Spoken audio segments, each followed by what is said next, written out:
Hey guys, I'm Zach. And I'm Nick. And we're Supermoon Studios, and today for Monster March, we're going to be looking at 6 of the King Kong films.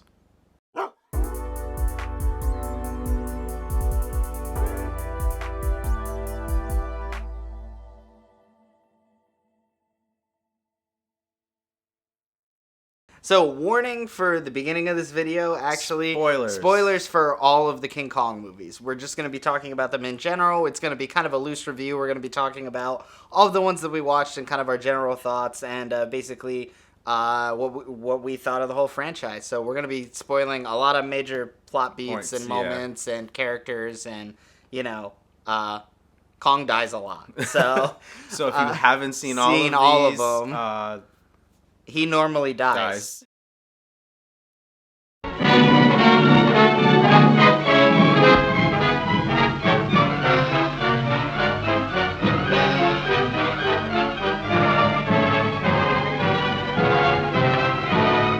So the original King Kong revolves around Carl Denham, who's putting together a film. So he grabs an actress, he grabs a crew, he jumps on a big shipping boat. They sail out to Skull Island, the mystical land where Kong resides, and they're basically just trying to make a movie. So, like many of us. They get to the island, the natives are there, they're performing this ritual. They're trying to summon Kong, they're trying to sacrifice one of their own women to be a wife of Kong, and they show up and basically they offer several of their women for Anne. They go back to their boat. The events ensue, and by the end of the movie, we get a kind of satisfying conclusion. I think so. If you guys have seen any kind of Kong stuff, I think you know the deal. Basically, they get trapped behind the big wall that keeps Kong out. There's monsters on the island. There's dinosaurs. But if you do take a look at this film, it's just really really cool to see kind of all the technical things they figured out how to do. There's a lot of rear projection stuff. There's a lot of stuff happening in the foreground and in the background. Kong himself is a stop motion, and then of course in the close-ups there's the mask that they use, which is really really cool. You get this really kind of old-timey feeling to the whole thing, and it's honestly just really like darling to look at the whole time. Especially the stop motion animated Kong. Well, it might look a little like goofy. It's today, absolutely dated, but compared to like the stuff that like Leica Studios is putting out, but there's still a lot of charm to it. That it doesn't look terrible. It's incredible what they could have figured out for the time too. They put so much personality into Kong, like straight from the first movie. He's just this lovable character that you really want to see on screen as much as possible. Yeah, exactly. So and you really that's one of the good things about Kong through like from the first movie until like pretty much almost every iteration is that there's so much personality and expression that comes through the character. You really care about Kong. You care about Kong even though he's supposed to be this giant like monster. You really don't want to see him like shot down by the airplanes and the helicopter in the 76 version. Yeah. So but we'll get to that. But yeah, anyway, so I guess you end up feeling like Anne a little bit. You love this character so much, and it really is tragic when you see him go down at the end. But again, so a lot of these story beats were fully realized back then. So he protects Anne from all of these monsters on the island. Carl ventures into the wild and loses a lot of his crew to get her back. He ends up capturing Kong with a gas bomb in the original version. With a big old gas bomb, they gas Kong, they knock him out, and they bring him on the ship, which it becomes a recurring theme, weirdly, through all of the King Kong movies. But yeah, so anyways, they end up back in New York. They end up on top of the Empire State Building, and bing bang boom, some big old airplanes shoot him down. And of course, that's King Kong. It's a classic film.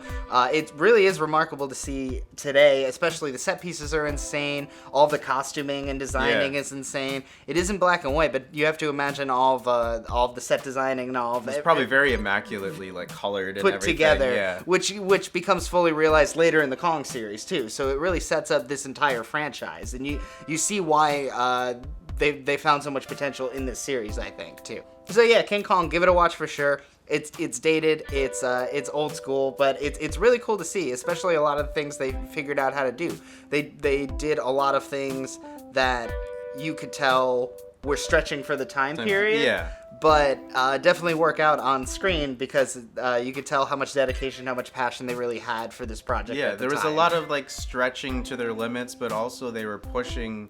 While they were stretching, they were still continuing to push what could be done in filmmaking at the time. And like we said in our other video, in the history of monster movies, this was really the first time there was anything to this scale. So the fact that they were pushing this technology, they were doing this projection and on-screen characters, and kind of tying all of this technical stuff together into kind of one package is really really cool. Yeah, and the ways he interacts with a lot of things, like the buildings at the end of the movie, and like reaching into apartments and stuff, is just, it's really cool to see how they figured it out. So yeah, King Kong, give it a watch. I think. Well, is there anything else we need to say? No, I mean, I think that sums it up. I mean, Kong, the classic King Kong is kind of like everybody knows the story. It speaks for itself. I think that's one of the ones, like, I think the original Kong and the 2005 Peter Jackson one. I mean, Skull Island 2 because it's newer, but I think those two are probably the ones everyone's seen, like, the most. Yeah, they definitely stand alone. I remember, like I had said when we had seen this, I remember when Peter Jackson's had come out, my mom had sat me down to watch the original beforehand, because she really just thought it was a part of film history, especially because they remake this big movie so many times over generations. All right, so now up next we're going to talk about Son of Kong.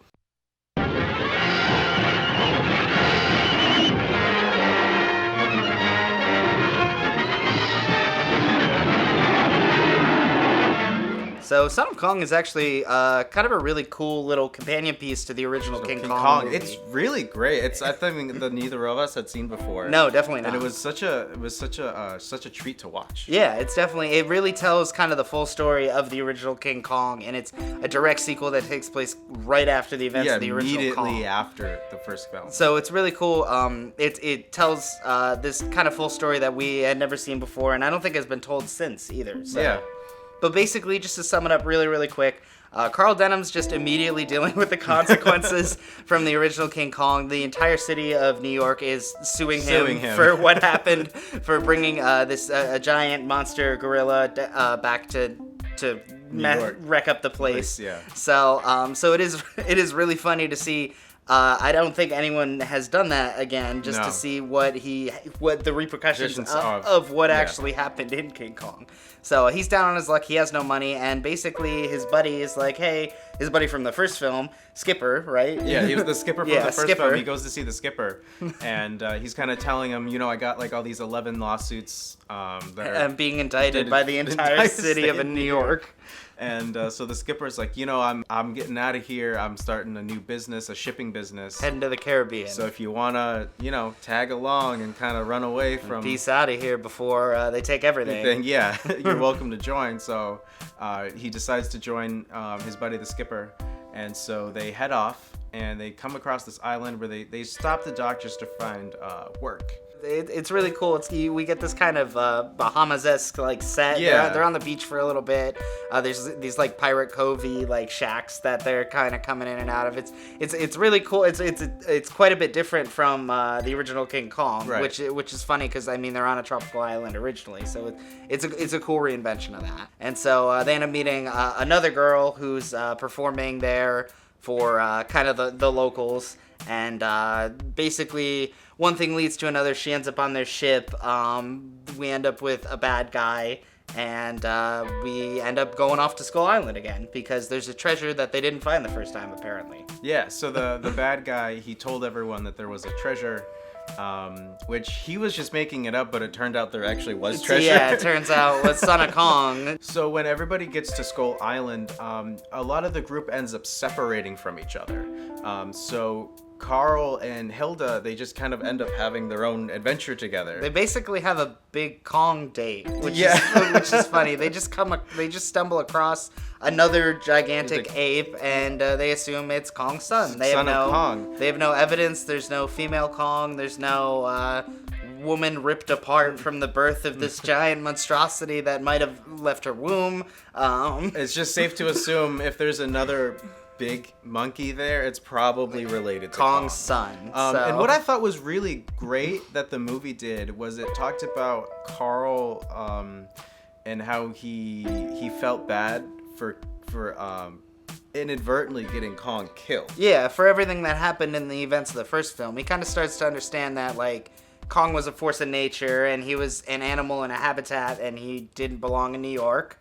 And he sees Son of Kong, and it's kind of all of his guilt realized when he sees this other beast. And he even apologizes to him. Because when they first meet Son of Kong, he's trapped in quicksand, and they manage to help him. They push a tree over. over. They push a tree over. They and just... the Son of Kong, he manages to climb onto it and get Stop out. motion once again. He's adorable. So lots of personality in Absolutely. Son of Kong. He's got the eyebrows on the close-ups and everything. So Son of Kong is quite a ham. And so, you know, Carl ends up just apologizing numerous times to Son of Kong for, he's saying, I'm sorry that I got your dad killed, and that he just felt like there's a big responsibility he had when they saw him in the quicksand to help him out. And it was his fault that they were kind of on the island to begin with, so it just kind of, again, is all of this, like, guilt fully realized now that they're back there, and he's like, now that everything has already happened, he's like, oh geez, there's consequences to everything. Yeah. And so it is kind of funny that there's a nice contrast to the first movie, because they end up just kind of chilling with Son of Kong for a bit. He kind of saves their life from a few monsters for a little bit. They end up having like a little bit of romance going on, and basically they just kind of chill out for a little bit for the movie. We get to have some yucks with Son of Kong while the rest of the crew is dealing with kind of the monstrosities and all sorts of things on the island. And Carl and Hilda are just having a great time. Having a date and Son of Kong. falling in love. So they get to the cave where they think the treasure might be, and once they get inside, they realize there's the treasure. So Carl, he kind of starts taking stuff, and the island starts to crumble, to fall apart. Yeah, so I guess the treasure was holding the island together. Kong beats off a big snake monster lizard thing and a croc at one point, I believe. Yeah. He takes out a few more monsters, but then again, Carl's greed kind of gets the better of him. Again, he picks up some treasures, and the island starts falling apart. Yeah. So in true Kong fashion, everyone gets off onto the boat, and everyone is safe except the natives. And and so so Son of Kong actually goes down with the island and saves Carl's life. He holds him out of the water while he drowns, and then everyone else was on the boat. They have a smaller boat that they were managed to get on, and then they saved Carl from Son of Kong's hands. And as Carl's getting on the boat, there's this great wide shot of Son of Kong's hand just slowly sinking into the water. It's very sad. So that's kind of the biggest takeaway, is that it's a complete story. It completes the Carl Denham Kong story arc. Yeah, him and Hilda end up together at the end, and he definitely understands the consequences of everything he's done, especially since he's learned his lessons twice now. Yeah. But it is kind of funny again to see that Kong dying at the end of the movie is kind of a staple of the franchise. And it just kind of completes this whole arc. So we definitely recommend. Son of Kong is only an hour long. Yeah. It's 69 minutes or something like that. So basically, if you watch them back to back, it's only about two and a half hours. And that's still shorter than the Peter Jackson one. Yeah. So you get kind of a full story if you watch them back to back in one night. And it is kind of cool to see that there is an extension to this original story that everyone kind of knows and loves so much already. Yeah. So, moving on, we are going to be talking about King Kong Escapes next. King Kong escapes and meets his greatest foe, the Kong of Steel. It was after the partnership was made between RKO and Toho Pictures to create Kong vs. Godzilla, so there is a lot of kind of Japanese parts in it, and there's a Japanese bad guy who has a cape. It gets very cartoony, and it feels like a Saturday morning cartoon. The thing about just to briefly go over, so the philosophy in King Kong vs. Godzilla was that it was Toho took the lead in producing the movie, and their philosophy was to kind of make it more kid friendly. So their Kong is very goofy. So that kind of carried on over to this. Yeah. So again, I think that, again, the best way to describe it feels like kind of like a Saturday morning cartoon. Yeah. Which is really funny coming off of like the technical masterpiece that the first two Kongs were technically. Which opens with this really kind of funny fiendish Dr. Wu character with this cape, and they have a big mecha Kong that they need to mine for a certain material in the earth. Material X. Material X in the middle of the earth, which specifically they need Kong for. But Mecha Kong just isn't built to the right specifications, and he shorts out, and he basically the original one blows up. Yeah. So they go searching for a real Kong, and along the way they learn nothing. No one learns anything. The big Mecha Kong fight at the end is basically just them climbing up a tower and trying to knock each other off for 5 seconds. There isn't really a big fight in this one, and a lot of it is spent on the human characters, which aren't super interesting or that fleshed out. Which again is very like, which you compare that with the original King Kong, Kongs, where you kind of have this compelling storyline with the characters with Kong woven throughout. Yeah, there's a beautiful mix of like well-written characters and all like the monster fight scenes that you would like want. This one, it's like mostly human characters and then a little bit of Kong. He smashes up the place a little bit. They put him in jail, and then he escapes. King Kong escapes. I don't know if that spoiler. King Kong escapes. In King Kong Escapes. But so yeah. I mean, there's a few really fun moments. I'd say fast forward through it. If you like that kind of campy stuff with big obnoxious villains that kind of have no place in this universe. I mean, go for it. It is fun. It's just a little overdone. It's a little weak. It's one of the weaker ones in the Kong entries. Absolutely. Yeah.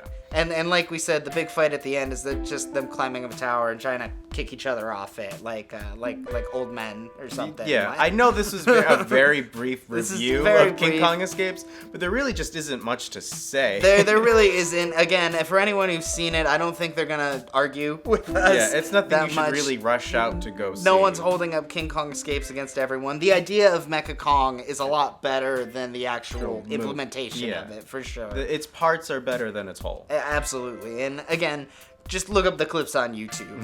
I'd say for sure. And watch the first two. So.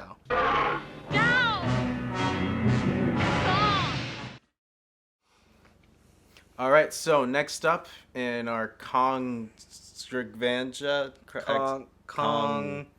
in our Kongapalooza. Kongapalooza. Oh, that's a fun one. Kongapalooza. In our Conga line.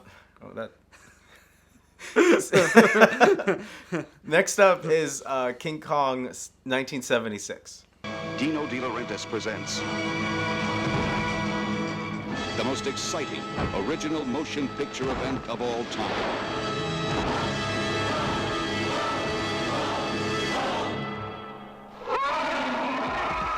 King Kong. So King Kong 1976 is actually a really awesome spin on the formula. Yeah. It stars Jeff Bridges, which is already kind of a departure from the whole series. He's got long hair and a beard. He's almost kind of like a bad boy in King Kong, even though he's like a paleontologist or an anthropologist. Yeah. In it, and he's just kind of like he sneaks onto the ship in the beginning. It's not his crew. He just kind of ends up on the ship. There's this whole weird like neo-consumerism like plot line going on.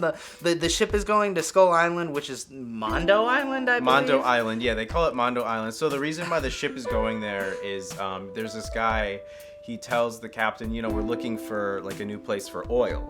So just like America in the 70s, they're going there to basically drill for oil, and they're not there for Kong. Kong is just kind of another consequence of being there for oil. Until it's revealed that the guy, he really wasn't there for oil. He knew about Kong the whole time. So it kind of one of the things that was really cool about the 76 version is you do have little similar elements, but just not in the same way.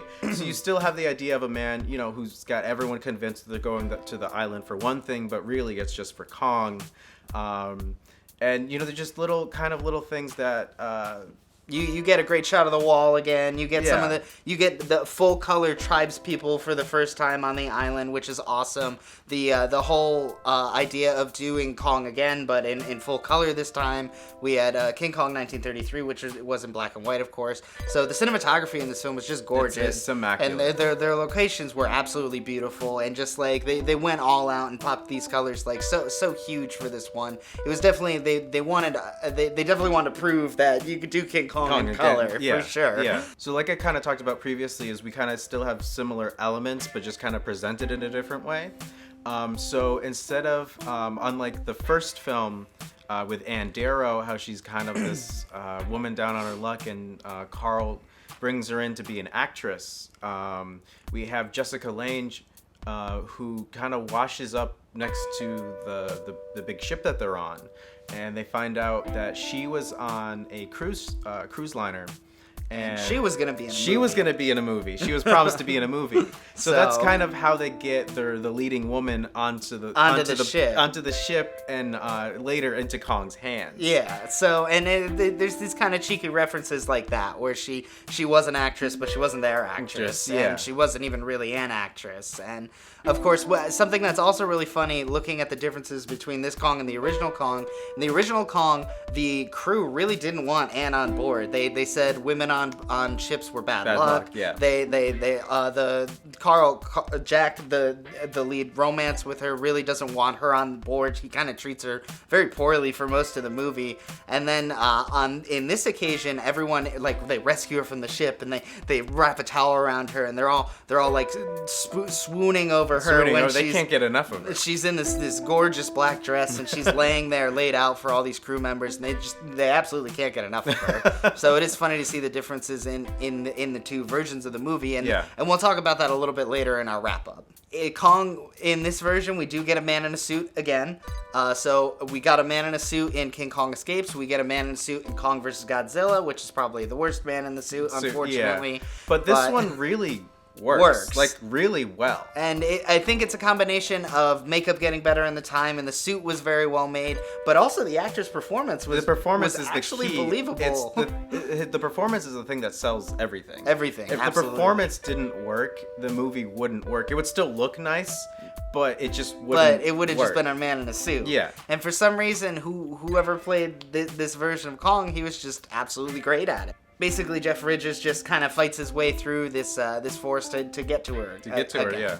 And so we we weren't sure we were even going back to New York for most of this, and so we started we started in Indonesia, so we weren't even in New York to begin with, so we weren't even sure if we were going back there. To New York. But again, in this like pseudo like neo consumerism vibe, they bring back Kong as this kind of mascot for their like petrol company. So they have him dressed up with a big King Kong crown on, and he's like he's in the chains, of course, and they bring him out in front of a crowd who's cheering, and it's actually very disturbing to watch. It's very similar to the first spectacle version we saw in the original King Kong, but instead of these people being scared and being amazed by this eighth wonder of the world, now he's just kind of a brand. He's just a brand. He's just a living brand, and he is really just their monkey to dance for them. So it dance for the oil company. It's almost more tragic than the original movie. So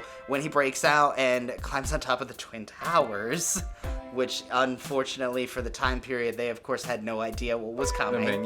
So he does kind of wreak havoc through the city a little bit, which is great, and we get some helicopter shots, and he gets up on top of the building, and we get a really great gory death for this. The thing is, this movie, the death hits hard. It hits really hard. He gets shot, and it's like bloody, and there's just like it's like gory. I think in the first one, I mean, you don't think he deserves it, but like you see him go down, and you're like, well, that's what's gonna happen. But in this one, it doesn't feel like it had to go down that way. It felt like there was other options.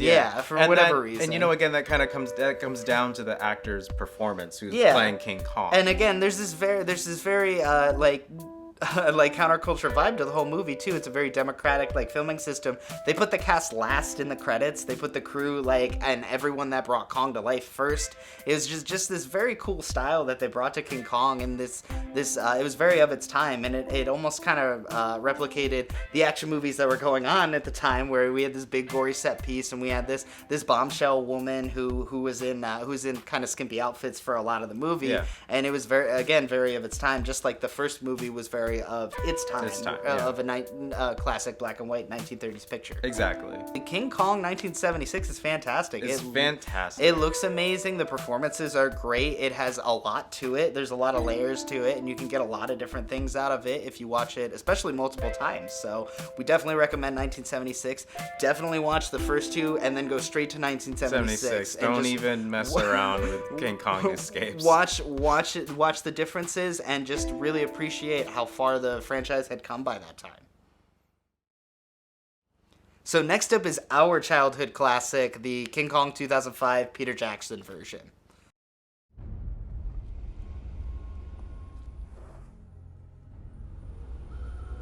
And lo, the beast looked upon the face of beauty, and beauty stayed his hand, and from that day forward, he was as one dead. And we absolutely love this one. I say this a lot. Yes, it's a 3-hour movie. But it warrants its 3 hours. Even when I was a kid, I felt like you couldn't cut anything out of it. You have this absolutely perfect start where you're in the city for some time before you get on that ship, and the ship feels like a journey, and you're on the island for a bit, and then you finally come back to New York. You feel like you've been on this journey the whole time. You feel like you're right there with these characters the whole time. Everything.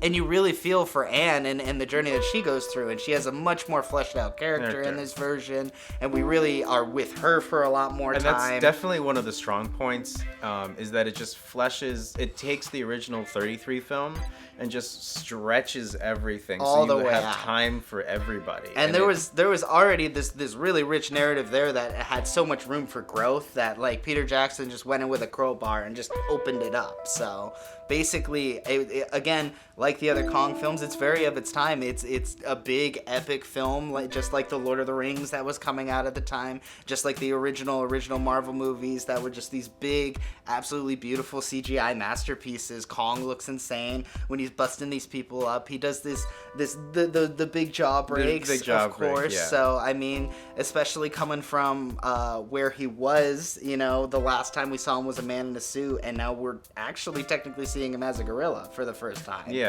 So and much like the 33 film, not all of the special effects may hold up now. No. Especially that infamous scene where they're running with the long necks. There's definitely some nostalgia glasses on here. But it's still enough to like hold on, bring you there. To bring you there. Especially the cleaned up versions.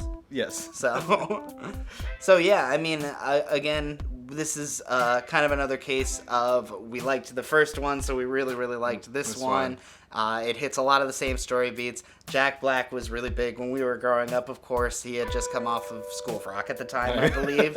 So it was great to see him in kind of a serious role, but he brought a lot of humor to this role, which I think Carl Denham needs, because in the original, he kind of comes off as a jerk, almost.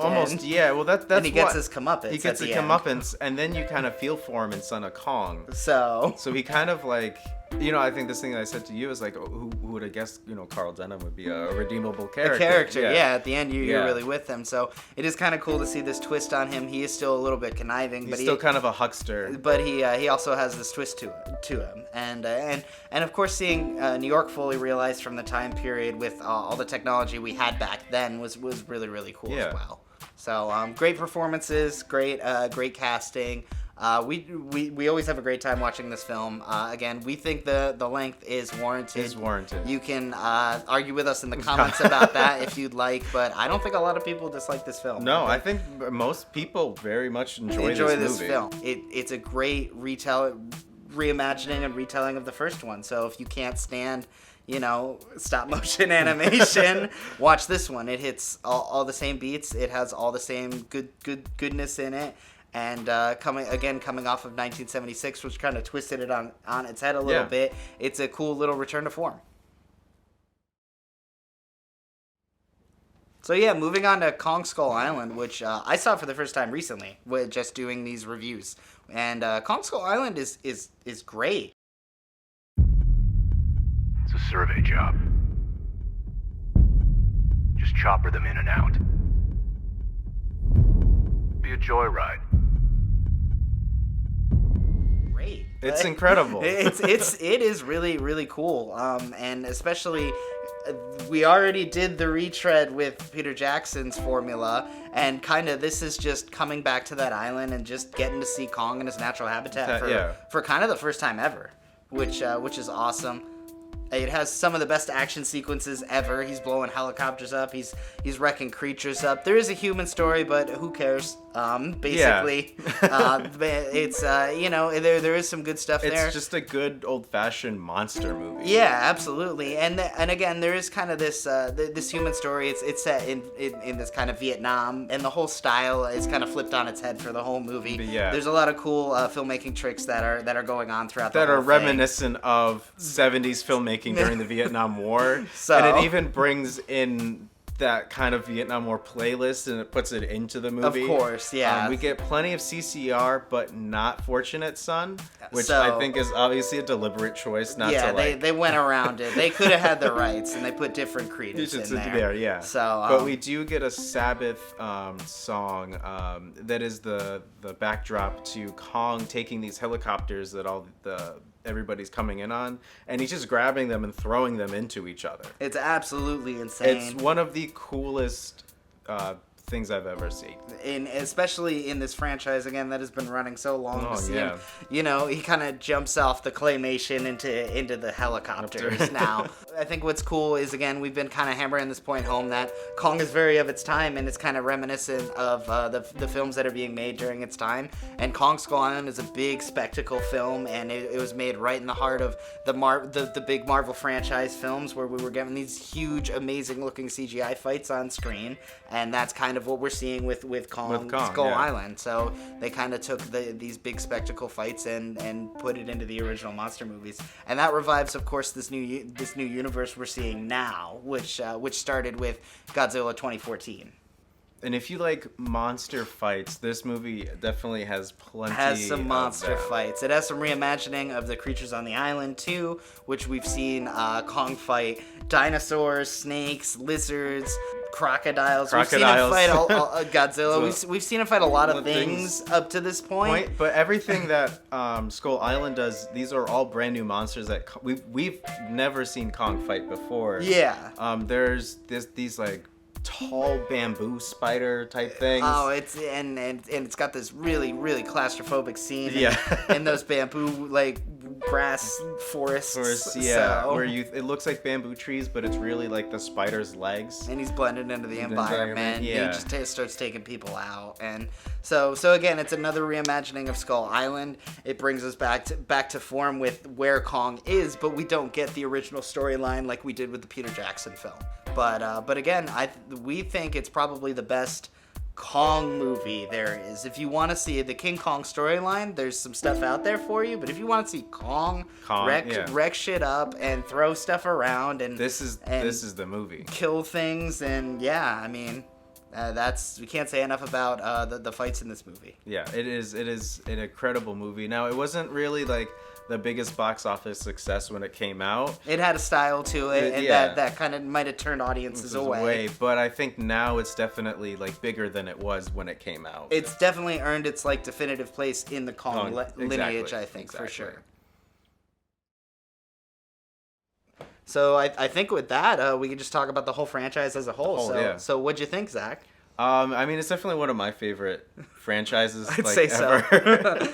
I really like King Kong. I think it's such an incredible story. every movie, almost every movie is like a technological like marvel, and it Yeah, continues yeah. to push filmmaking what can be done at the time. It pushes the ceiling every year it comes out, for sure, I think. Except for King Kong Escapes. Except for King Kong Escapes. Although, again, that furthered the partnership between America and Japan. And Toho, who made it. But So, but at least all the American King Kong movies, each one was just setting out to just push the boundaries of what can be done technologically during the time period. And I think that's what's really cool is it's retained that aspect today. Like we said, the original King Kong was right in the heart of stop motion and projection and kind of these 1930s fast talking pictures, and they kind of wrapped all this up into a blanket and put it on screen, and it wowed audiences when it came out. Yeah. A lot of people had never seen anything like it. And then again in 1976 we had this kind of big bombshell guns blazing action movie right in the middle of the 70s that I think definitely could have earned its place up there with a lot of the big with Arnold Schwarzenegger on the big screen, Yeah. you know. And then again in 2005 it felt like a Lord of the Rings epic. They brought in the right guy to do the right job. And we have this epic adventure, which is what my personal favorite thing about the entire series is that it is an adventure movie at heart. We're starting from one place and we end up in the same place again, but we go on this epic journey and we meet all these insane and incredible creatures and people and characters. And again, and Skull with Island, Skull Island, which is just like a big, just old-fashioned monster movie. Yeah, old-fashioned. Which we just don't get a lot of anymore. We get some big spectacle fights. We get CGI used the right way in a lot of ways, which is really refreshing to see in the past few years. It's not overdone, and I think when we see Kong on screen, it's a treat the whole time. Yeah. And, you know, the thing is they continue to do the same thing that every iteration of Kong has done in Skull Island, where they just give him a personality. Because I think that's what makes the difference. I think that's what makes Kong such a long-lasting character. Yeah. Is that the personality and emotion that is put into the character. Yeah, and he gets a little more depth kind of every movie we see him, too.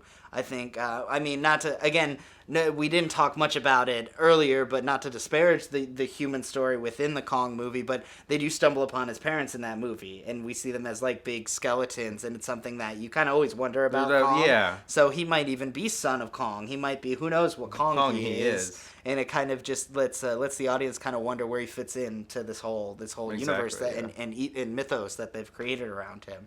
And I think it's one of the most famous shots in the entire history of filmmaking is him on top of the Empire State Building. And I think you can show that to a lot of people, and hopefully a lot of people today, a lot of younger people still recognize this big iconic moment in filmmaking history that kind of changed the flow of monster movies and eventually horror movies. Yeah. And I think, you know, one thing too, like we talked about a little bit earlier, is that King Kong in each of the movies could be seen as like a symbol of the time period to represent like what was going on.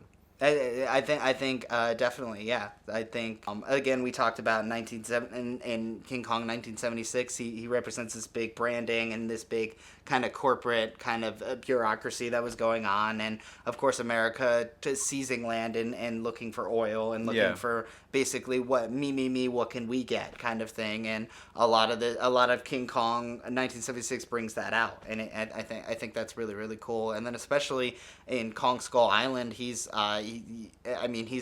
this like almost environmentalist aspect to this King Kong, because he's on his island and there's natives on his island and they want to be left alone because they have their own ecosystem, and we're coming in and we're screwing that up. So I think in every iteration there's multiple layers and there's depth to all the characters. Which is like what a great monster movie has. Yeah, absolutely. And in the end, I think all with the exception of Skull Island, as you can see, a lot of monster qualities in the humans and a lot of human qualities in the monsters. Yeah. All right, I think that's probably it. I don't really have anything else. I think we've exhausted our Kong storage. I don't know. I had a pun, but I lost it. So I'm dealing with the consequences of that. But anyway, so thank you guys so much for tuning into this video. We're going to have our Godzilla review coming up as well. We will have our King Kong vs. Godzilla new 2021 review. That will be kind of pushed around. We do have some stuff coming up that might get in the way of us finishing that earlier, and we'll see you next time.